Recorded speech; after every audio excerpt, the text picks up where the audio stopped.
अस्सलाम वालेकुम student, this Kashif Anis and you are watching my channel. अच्छा जी, इसमें बेटा हम लोग जो है एमसीक्यू सॉल्व करेंगे आपकी मैट्रिक के फिजिक्स के हवाले से। अब देखिए मैं इसकी लॉजिक समझाता हूँ। सबसे पहला एमसीक्यू 2019 के हम सॉल्व कर रहे हैं बेटा। आपको पता होना चाहिए unit of light intensity. Light की इंटेंसिटी के कौन कौन से यूनिट होते हैं? पास्कल यूनिट होता है प्रेशर का, वोल्ट यूनिट होता है वोल्टेज का, ये एनर्जी का है। तो candle is the right answer. ठीक है जी। वेक्टर ऐसी चीजें इनके अंदर डायरेक्शन इन्वॉल्व हो, डिस्टेंस में डायरेक्शन नहीं होती, स्पीड में नहीं होती, मास में नहीं होती, डिस्प्लेसमेंट जो है वो सही आंसर माना जाता है। अब circumference of earth was determined by, ख्वार ज़मीन है तो अलजबरा पे काम किया था।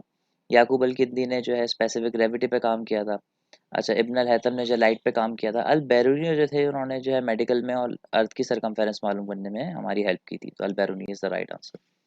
आर्किमिडीज प्रिंसिपल, आर्किमिडीज प्रिंसिपल बेटा पानी की जो है बायंसी निकालने का काम करता है और इसकी मदद से जो है हम किसी भी चीज़ का स्पेसिफिक ग्रेविटी निकाल सकते हैं। स्पेसिफिक ग्रेविटी मतलब अगर हम उस बॉडी की जो वेट है पानी के अंदर उसको डिवाइड कर दें नॉर्मल वेट से जो उसका एयर के अंदर, तो आपके पास एक नंबर आ जाता है। वो नंबर बताता है उसकी स्पेसिफिक ग्रेविटी।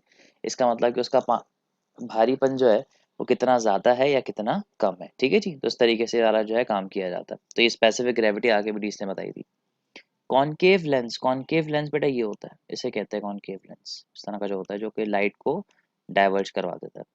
अब किस लिए यूज होता है? For the correction of short sightedness, for the correction of long sightedness. Long sightedness की है तो कॉनकेव यूज होता था, तो सही आंसर नहीं है। एबरेशन का टॉपिक लेंस की खराबी का जो हमारे कोर्स में इंक्लूड नहीं है।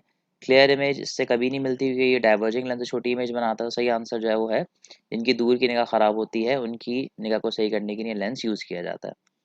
In British engineering 1 horse power is, अच्छा जी आपको पता है जो 1 हॉर्स पावर है अगर हम उसको एसआई यूनिट में जो है डील करें तो बेटा उस 1 हॉर्स पावर में होते हैं आपके पास 746 watts.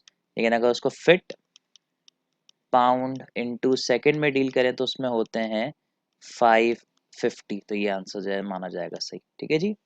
Set artificial satellite, the necessary acceleration provided bye.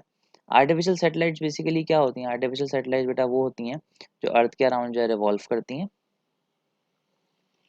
अर्थ आ गई और ये सैटेलाइट आ गई जो अर्थ के अराउंड रिवॉल्व कर रही है। अब इसकी रेवोल्यूशन को पकड़ने के लिए अर्थ अपनी तरफ एक्सीलरेशन अप्लाई करता है जो कि असल में ग्रेविटी की वजह से आती है। तो यहाँ पर जो आंसर है उसका आंसर होगा ग्रेविटी, क्योंकि अर्थ अगर ग्रेविटी ना दे तो ये सीधा निकल जाएगा। बिल्कुल ठीक है, समझ में आ रही है सारी बातें। तो इस तरीके से एमसीक्यू जो है सॉल्व हो जाता है। A form of disturbance which travel through a medium due to periodic motion of particles about their mean position। कोई ऐसी डिस्टर्बेंस जो एक पॉइंट से दूसरी जगह पे जो है ट्रैवल कर सके, लेकिन पीरियोडिक मोशन करके ट्रैवल कर सके, तो वो इस तरह से करेगी या वो इस तरीके से कर सकती है, कंप्रेशन करे एक्सपेंशन करे, फिर कंप्रेशन करे फिर एक्सपेंशन करे। तो इसे हम लोग कहते हैं बेटा कौन सा मोशन? Wave motion. ठीक है जी। The rate of change of velocity, rate का मतलब डिवाइड बाय टाइम, किसका चेंज? वेलोसिटी का। समझ में आ गया होगा आपके, एक्सेलरेशन। नेक्स्ट तो बेटा बहुत आसान है।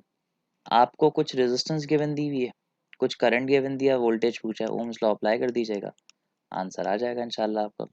शंट कन्वर्ट्स अ गैल्वानोमीटर, शंट वो वैल्यू होती है जिसकी रेजिस्टेंस जो है वो कम होती है। किससे कम होती है? गैल्वानोमीटर से। और शंट को लगाने से होता क्या है? शंट को हमेशा हम इस तरह से लगाया करते थे कि ये गैल्वानोमीटर है उसके पैरेलल में एक छोटी सी रेजिस्टेंस लग जाती थी जिससे मैक्सिमम करंट ऊपर जाने की बजाय नीचे से गुजरता था। और उसका काम होता है कि ऐसी डिवाइस बना दे, इसका नाम क्या होगा? एमीटर, ताकि करंट मेजर कर सके। लेकिन जो अगर हम इसकी जगह मल्टीप्लायर लगा दे तो फिर ये ऐसी डिवाइस बन जाती है जिसका काम था वोल्टेज मेजर करना। Unit of coefficient of friction, coefficient of friction की डेफिनेशन की तरफ जाएं। It is the ratio of friction floors upon normal reaction. ये दोनों फोर्सेज हैं, इसका यूनिट भी न्यूटन, इसका यूनिट भी न्यूटन, कैंसिल हो जाएगा तो उसका कोई यूनिट नहीं होगा, यूनिट लेस है ही, नन। आगे चलते हैं। ये जो क्वेश्चन है आसान है। इंक्लाइन प्लेन 5 मीटर लॉन्ग, ये लेंथ आ गई इसकी। Rise by 1 metre, rise by 1 metre, तो ये हाइट आ गई इसकी। निकालनी है मैकेनिकल एडवांटेज। मैकेनिकल एडवांटेज का जो फॉर्मूला होता है वो होता है 1/sin थीटा, लेकिन यहाँ पे तो एंगल ही नहीं है। तो एक और फॉर्मूला भी होता है जो कि होता है L/H। L है 5, H है 1, तो आंसर आ जाएगा 5। Two parallel force having same have the same direction, they are called parallel forces. अगर फोर्सेस इस तरह से हैं तो ये पैरेलल है, इस तरह से हों तो ये एंटी पैरेलल है। सिंपल है।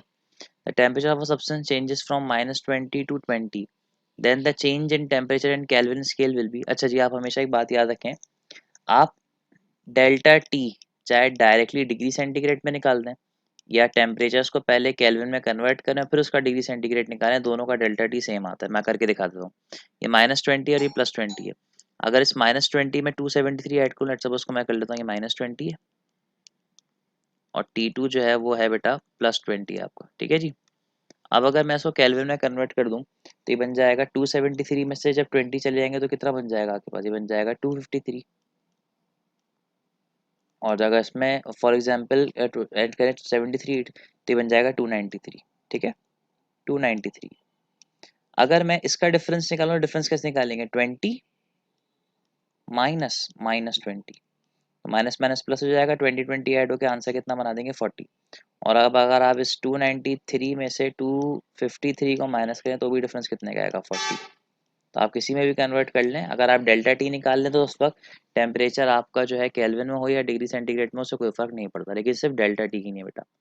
Small drop of rain water disperse sunlight into different colour, this is called dispersion.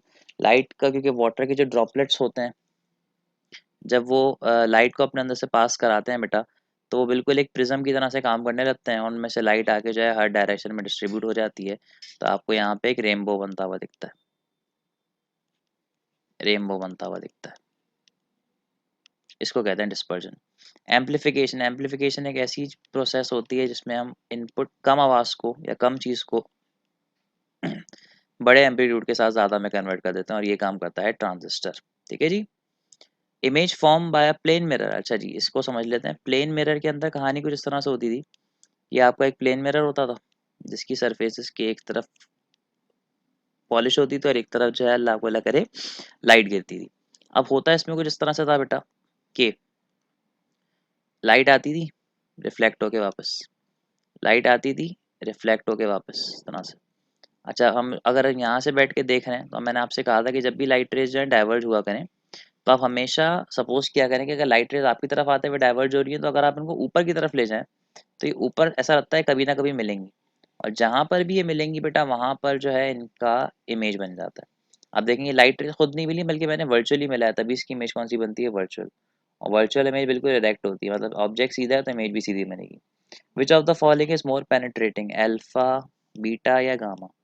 अच्छा जी, इसकी पेनिट्रेशन इतनी है लेट्स सपोज, तो इसकी पेनिट्रेशन इतनी है, तो इसकी पेनिट्रेशन इतनी है। तो हमेशा याद रखें गामा रे सबसे ज़्यादा पावरफुल होती है पेनिट्रेशन के हवाले से, सबसे ज़्यादा पेनिट्रेशन होती है गामा की, उससे कम बीटा की और सबसे कम अल्फा की, ठीक है बेटा। So this is all for this video. यहाँ पर हमने डिस्कस किए 2090 के numerical. So subscribe to my channel, और ताकि आपको इस तरह की और वीडियोस मिलती रहें। Thank you very much.